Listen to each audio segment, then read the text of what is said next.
దీపావళి అమావాస్య దగ్గర నుంచి కార్తీక మాస తదియ వరకు యమ సంబంధమైనటువంటి తిథులు నడుస్తాయి. ఆ రోజున భాతృవిధియ.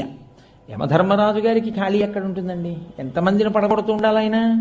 కాబట్టి ఆయన చెల్లెలింటికి వెళ్ళేవాడు కాడు. చెల్లెలంటే ప్రేమే. సూర్యుడి యొక్క కొడుకు యముడు, సూర్యుడి యొక్క కూతురు యమున.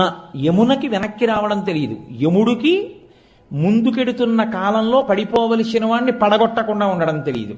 యమున యముణ్ణి పిలుస్తుండేది, అన్నయ్య మా ఇంటికి భోజనానికి రానయ్యా, మా ఇంటికి భోజనానికి రానయ్యా అని. ఆయన ఎప్పుడూ వెళ్ళేవాడు కాదు ఖాళీ లేక. ఆయన చెల్లెలింటికి భోజనానికి వెళ్ళాడు, సపరివారంగా వెళ్ళాడు.